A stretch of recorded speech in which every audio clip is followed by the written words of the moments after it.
بالفترة اللي كنت غايب فيها سمعت حكي عني كتير سيء وإشاعات إنه الأشخاص اللي كان في خلاف بيني وبينها على السوشيال ميديا حطوني بالسجن. طب ياسين، هذا الحكي صح ولا لا؟ وشو اللي صار بيناتنا؟ آخر مرة تواجدت فيها على السوشيال ميديا كانت ب7/10/2023، يعني إلي 5 شهور غايب عن السوشيال ميديا. هل فعلا أنا كنت بالسجن؟ من 5 شهور بلشت أحس بوجع بأسفل ظهري ورحت على الدكتور وطلع إني بحاجة عملية لحتى أقدر أمشي بشكل طبيعي، لأنه الموضوع أثر علي بشكل كبير، أثر على مشيتي وأثر على قعدتي، وهذا الشيء حيأثر علي اثناء قعدتي على المونتاج. والحمد لله عملت العمليه وقال لي الدكتور انه شهر ولازم تكون رجعت طبيعي. مرق على العمليه اكثر من شهر وما طبت، ورحت لعند الدكتور حتى افهم ليش لهلا لسه في وجع. عملت فحوصات وبين معي انه معي نقص فيتامينات، لهذا السبب الاستشفاء بجسمي بطيء، وصار لي حاليا 4 شهور على هي الحاله، ولحد الان ما بقدر اقعد بشكل طبيعي او لفترات طويله، بس الحمد لله حاليا خلصت من الصعب وبقي الشيء البسيط. هي بالنسبه لغيابي. هل فعلا ياسين انت كنت بالسجن بسبب خلافك مع هدول الاشخاص على السوشيال ميديا؟ انا راح اتجنب اني اذكر اسم اي حدا من الاشخاص اللي صار في خلاف بيني وبينهم على السوشيال ميديا، وهلا راح احكي السبب. الموضوع كالتالي: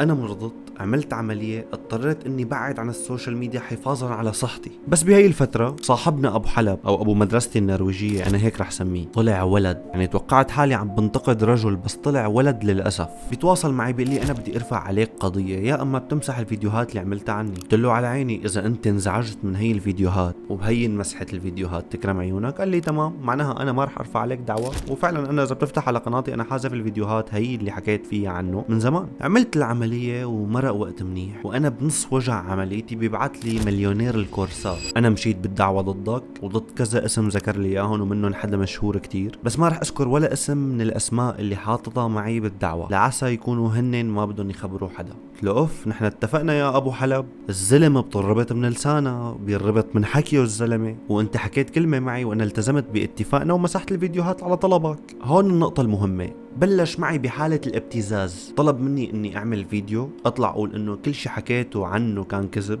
وانا عملت هيك كرمال المشاهدات. بس خلينا نوقف عند هي النقطة وركز منيح باللي بدي احكيه، لانه رح يرجعنا للسبب شو اللي خلاه يطلب مني هذا الطلب. من 20 يوم نزل فيديو على قناته وحرفيا كان سارق طريقتي بالصورة المصغرة. فتحت الفيديو كان حرفيا هو عم يحكي انه هو صاحب محتوى تعليمي، وضرب مثال انه هو ما بيضحك العالم ولا بيشغل مراوح حتى يهوي الناس فيها. وهون فعليا ايه، مثل ما عم تفكر، قصده عن عمر ابو الرب. وفعليا عمر ابو الرب بعد ما خلص من هي التجربة تبع المراوح تبرع بهي المراوح للمحتاجين والجمعيات الخيرية. يعني فعليا انت اللي ما بتعرف انه محتواي تعليمي، لانه شفت اللي انت بدك تشوفه يا صديقي ابو حلب. وحكى انه هو ماشي بالقضايا ضدي انا وكم شخص، وهو عرف انه هذا الشيء جريمة من صديقه وقرر يحاسبنا حتى ياخذ حقه، وتعرف الناس انه هو على حق. وبنهاية الفيديو اكيد حكى عن الكورس اللي مو انا لحالي انتقدته، كلياتنا انتقدناه، وانتقدنا سعره اللي كان بين ال1000 لل1500 دولار. اتفاجأت انه صار ب$100.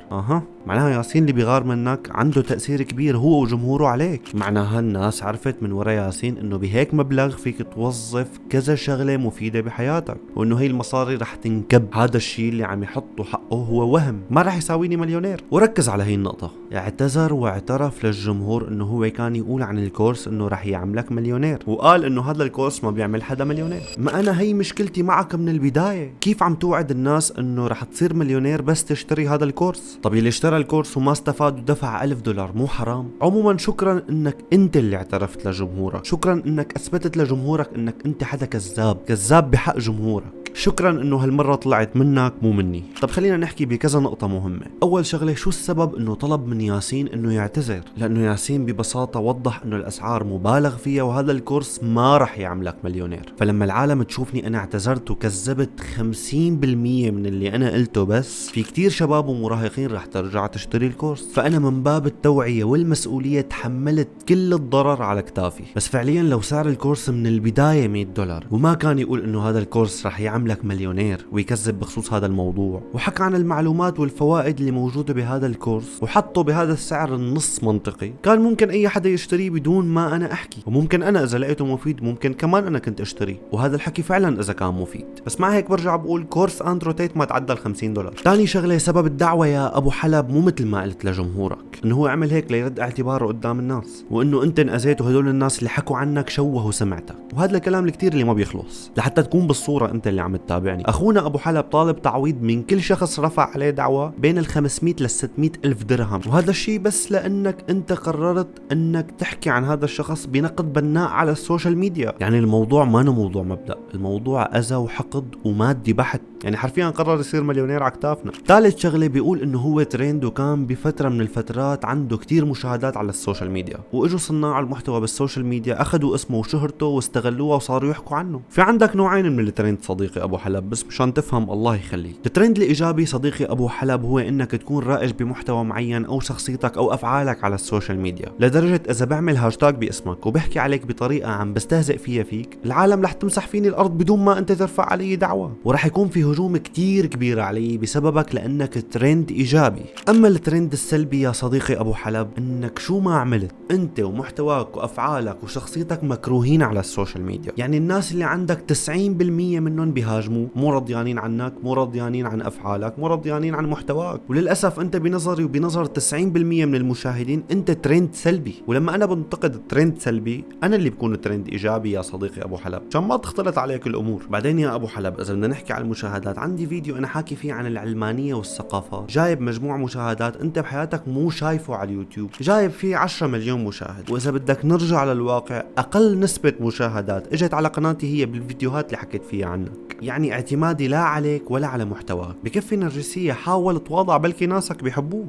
انسان غير قابل للانتقاد، غير قابل للنقاش، انسان عنيد شايف حاله اعلى من الكل، وهو فعليا اقل من اقل انجاز عملته بحياتي. وهذا الحكي اللي عم بحكيه لا حسد ولا ضيقة عين ولا غيره، مثل ما بيحكي جمهوره او هو بيحكي بفيديوهاته، وبيفكروا بهي الطريقه تبع الراس المربع او داخل الدائره، ما بيعرفوا يشوفوا من خارج الدائره. وهذا الحكي اللي عم بحكيه لانه انا هذا الشخص حاكي معه اكثر من مره مكالمات ومكالمات طويله، فلهيك انا رفضت اني اعمل الفيديو، لانه هو رفض يعطيني اثبات، لانه هو ما كان زلمه لما اعطاني كلمه، ما كان زلمه لما قال لي مساح الفيديوهات وانا وياك صافي يا لبا. لدرجه طلبت منه انه المحامي تبعي يتواصل مع المحامي تبعه حتى نثبت هذا الاتفاق على ورق حكومي، ورق قانوني، فهو من الطبيعي انه رفض. وقصه المحامي اساسا انا عملتها لحتى اشوفه اذا هو صادق، وبالحالتين انا ما كنت رح نزل الفيديو مثل ما هو طلب. انا ماني ولد وما في شيء بيخوفني غير اللي خلقني، ولهذا السبب حكيت عن الموضوع بشكل مفصل. وبحب خبر الكل انه للاسف هدول اطفال السوشيال ميديا، هدول اجوا تطفل على السوشيال ميديا حرفيا، ومن ضمن الدعوات القضائيه عم يطالبوا بتسكير صفحاتنا على يوتيوب وتيك توك، وهذا اسمه ضرر بالارزاق، هذا غير التعويض المبالغ فيها. فاصدقائي انا لا كنت بالسجن، وفي حال صار هيك موضوع انا عندي 1000 طريقه للدفاع. انا ما راح اظهر كل ورائي حاليا، بس في فيديوهات عن هدول الاشخاص اذا بتتقدم للسفارات بلادهم ممكن انه يترحلوا وممكن انه يتبهدلوا حرفيا، يعني فيها ترحيل وفيها خربان بيوت بالنسبه لهم. اذا لاحظتوا صار يضيفوا لمحتواهم كلمه قانونيا بين قوسين. بس بكل الاحوال انا ماني ولد، ولا بحب ضرر الناس بارزاقها، ولا بحب ضرر الناس نهائيا، وهيك بكون حكيت كل القصه. وبحب اقول اني انا اشتقت لكل تعليق ايجابي ولكل تعليق سلبي منكم، حرفيا اشتقت لكل شيء، لانه كان حافز الي لحتى اطور حالي اكثر واكثر. رمضان كريم، وان شاء الله رح احاول نزل بكل رمضان باذن رب العالمين.